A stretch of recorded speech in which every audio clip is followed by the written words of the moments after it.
Welcome back to the Lions positional recap. We're here with offensive coordinator Matt Storm. And Coach Storm, you had arguably and statistically the best offense in the not only the Lone Star Conference, but in the country last year with your points per game average and yards, passing efficiency. You lost guys like Tyreek Rawlison, quarterback of the crew, receivers, Ricky Collins, Vernon Johnson.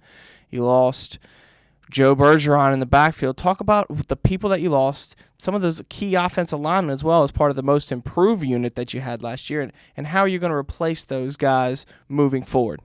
Replacing them is not going to be easy, when you have talented guys like that. But for us, we kind of feel like it is a system, but the talent kind of runs it, makes the system run, and we got guys that we feel like are going to be good players that are coming along and learning, that have been in the program. Maybe they were a little bit behind Ricky and Vernon, but I mean nobody had receivers at this level like that.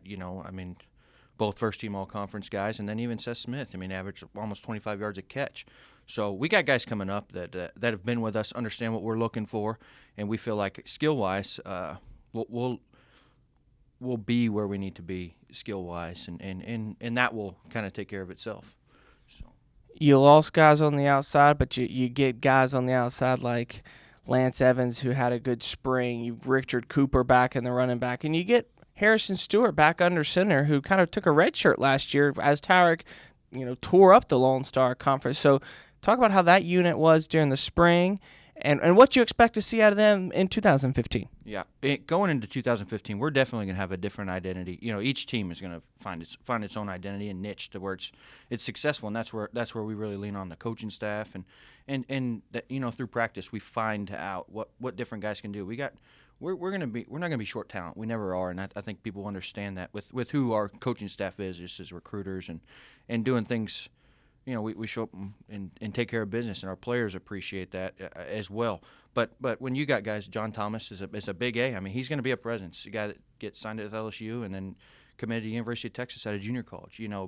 Big time guys. A guy that maybe people don't quite know is Theo Wolford. Theo had close to 8 yards a carry. He's arguably one of our better backs as far as with the ball in his hands, but he caught to us a little bit late and had to learn what to do without the ball. And playing without the ball for our running backs is so important to what we do. And then Richard Cooper, Richard and Joe, replacing Joe just as a workhorse type guy is not going to be easy. That's when you start thinking about the snaps that he took and just some of the pounding. He gave us a thumper down there. He's all top 10 in Texas history in scoring, University of Texas. So that's impressive when you start talking about that stuff. But when you get Richard Cooper and then Theo Wolford, and we got some young guys coming along too. There's the conference doesn't know who our guys are, but they will.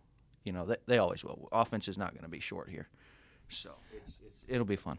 Offenses won't be short. You got veteran receivers out there. Hayden Marsh has been in the program for a while. Lance Evans has been in the program. You talked about Seth Smith, but his brother's right behind him in the slot, Darby Smith.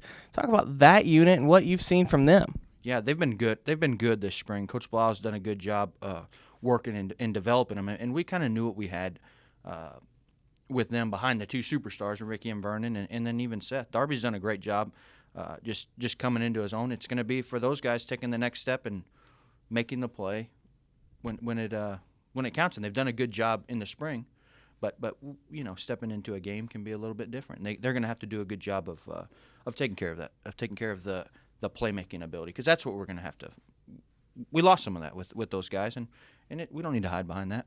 But those guys are coming along. Those young guys are coming along, and we'll be fine. I know it's tough to say you expect a repeat performance of the offense that broke the all-time Lone Star Conference points per average, but you're not going to sell yourself short or this unit short of anything. I know you'll raise your expectations, and so will this unit going into the 2015 season. So good luck, and we wish you the best. Perfect. I appreciate it. Thanks.